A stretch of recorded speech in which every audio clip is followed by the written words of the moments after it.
These are the instances of valid warrantless arrests.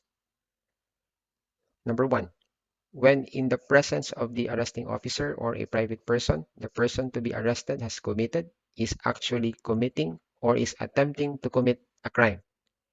This is, to abbreviate, described as in flagrante delicto arrest, meaning a person is caught in the act of committing a crime. And take note of the underscored portions of this sentence, as well as the italicized portions. A private person or a police officer, either of them, may or can effect a warrantless arrest. So erase from your minds the notion or the idea that only a police officer or a peace officer can effect a warrantless arrest. No, even a private person can effect a warrantless arrest when a crime is committed in his presence. Example, X, who may be a peace officer or a private person, in his presence saw Y stab Z. So it pertains to has committed. X in his presence sees Y stabbing Z. So this example pertains to the phrase is actually committing. Or X in his presence sees Y attempting to stab Z. This example pertains to the phrase is attempting to commit a crime. Here, if this is the situation obtaining, X may arrest Y even without a warrant of arrest. For a warrantless arrest of in flagrante delicto to be valid, two elements must concur. Number 1, the person to be arrested must execute an overt act indicating that he has just committed, is actually committing, or is attempting to commit a crime. And number 2, such overt act is done in the presence or within the view of the arresting officer or the private person. The overt act being referred to here, as shown in the example I have given, is the overt act of Y stabbing Z, or the overt act of Y attempting to stab Z. And this overt act must be committed in the presence or within the view of the arresting officer or private person. Meaning to say, the arresting officer or the private person must have seen with his eyes the commission of the crime. Also, in flagrante delicto warrantless arrest, it should comply with the element of immediacy between the time the offense was committed and the time of the arrest. What do I mean by this? For example, if the warrantless arrest was made by X 3 months after the crime was committed, even if X actually saw the commission of the crime, or rather the arrest, is already illegal. Why? Because it didn't comply with the element of immediacy between the time the offense was committed and the time of the arrest. Second instance of a valid warrantless arrest is this: when the crime has in fact just been committed, and the arresting officer or the private person has probable cause to believe, based on personal knowledge of facts and circumstances, that the person to be arrested has committed it. In short, this is called the doctrine of hot pursuit. Here are the requisites. Number 1, the commission of the crime referred to in this second instance is qualified by the word just, meaning has in fact just been committed, implying immediacy. And second requisite, the warrantless arrest should be based on probable cause to be determined by the arresting officer based on his personal knowledge of facts and circumstances that the person to be arrested has committed the crime. Example number 1. The policeman arrested X some 3 hours after X had killed Y. The policeman saw Y dead in the hospital, and when he inspected the scene of the crime, he found the piece of wood which X had used to bludgeon Y to death. An eyewitness named Z reported the killing to the policeman, and together with Z, the eyewitness, the policeman proceeded to where X was, and Z pinpointed X as the killer. Here, the policeman did not need to actually witness the commission of the crime. As you can see, no, he was not there, he was not present, or when the crime was committed, it was not within his view. But he can still, in this example, he could still effect a valid warrantless arrest because he already had probable cause based on personal knowledge of facts and circumstances that the person to be arrested has committed a crime. What are those facts and circumstances leading to the conclusion that X is the perpetrator of the crime? First, the fact that Y is already dead. When the policeman confirmed for himself that the victim is already dead. And second circumstance is when the policeman inspecting the scene of the crime saw the instrument used by X in killing Y.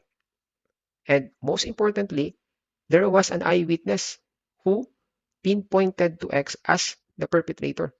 So a combination of these circumstances would create probable cause in the mind of the policeman that X could have authored the killing. And armed with this probable cause, he can now proceed to arrest X even without a warrant of arrest.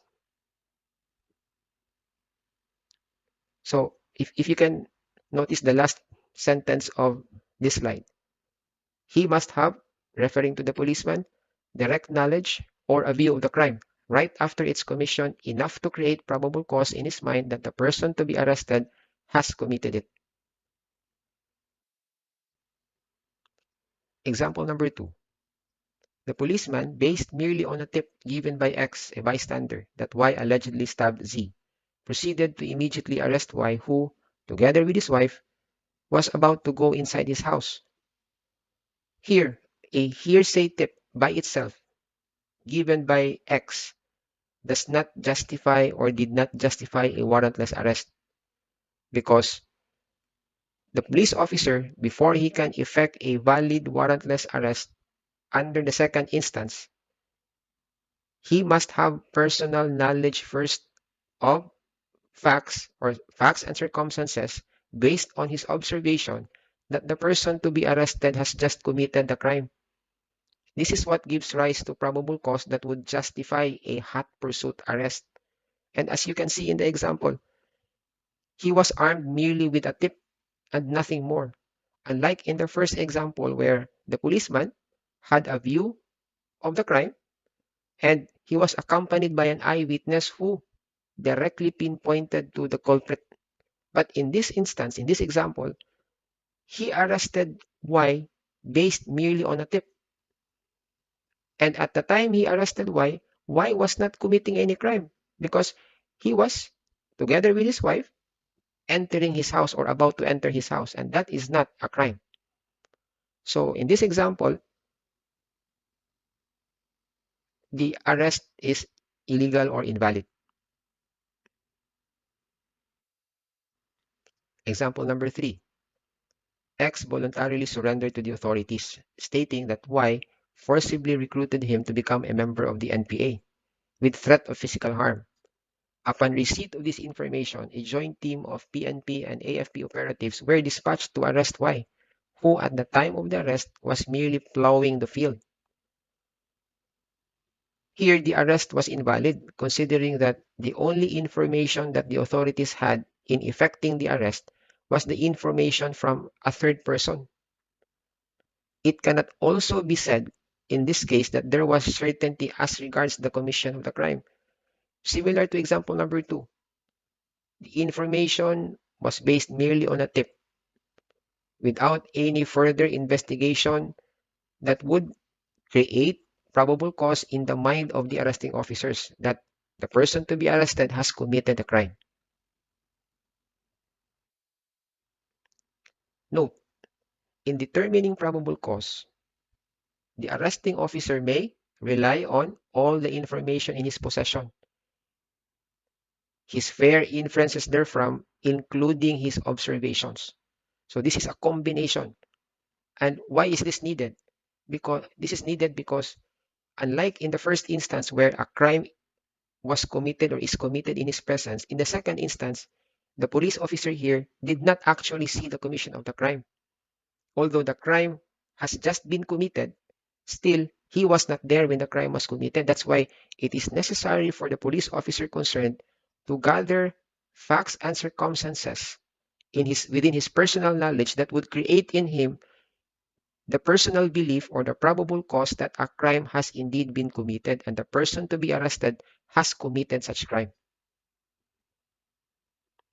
Because mere suspicion, especially if it is a mere general suspicion, is not enough.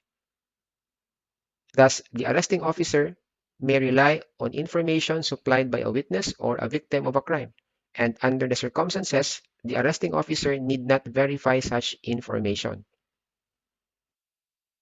Example number 4A. The killing of X by Y happened on December 8, 2020. On the basis of the supposed identification of two witnesses, the NBI arrested Y 5 days after the commission of the crime. The warrantless arrest here is illegal because even if we assume that the two witnesses had personal knowledge of the crime, it can no longer be said at the time of the arrest that the crime has just been committed. Again, there is here the element, the requirement of immediacy, the time the offense was committed and the time of the arrest. And 5 days is too long to conduct a hot pursuit operation. Parang cold pursuit operation na yan. Example number 4B. The arrest of X did not comply with the requirements of hot pursuit arrest because he was arrested a day after the commission of the crime and not immediately thereafter. Additionally, the arresting officers were not present and were not actual witnesses to the crime. Neither did they investigate the crime scene or interview witnesses for them to have the so-called personal knowledge of facts indicating that X had committed the offense. So this example is similar to the previous examples. In many cases, the Supreme Court has emphasized that the rule requires that a crime has just been committed. This connotes immediacy in point of time.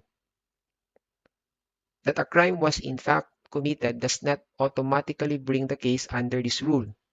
This is with reference to the second instance. An arrest under Rule 113, Section 5B of the Rules of Court entails a time element from the moment the crime is committed up to the point of arrest. So, for purposes of emphasis, it is a requirement in order for the doctrine of hot pursuit to be properly applied that the time of arrest must not be so far from the time the supposed crime was committed. And if you can remember the previous example, the last example, example 4B, an arrest made a day after the commission of the supposed crime, according to the Supreme Court, is already far removed from the requirement or did not comply with the requirement that the crime has just been committed. The last instance where a person, a private person, or a peace officer may effect a valid warrantless arrest is when the person to be arrested is a convict who has escaped from prison where he is serving sentence, or a detention prisoner who is temporarily confined while his case is pending, or a convict or a detention prisoner who has escaped while being transferred from one confinement to another.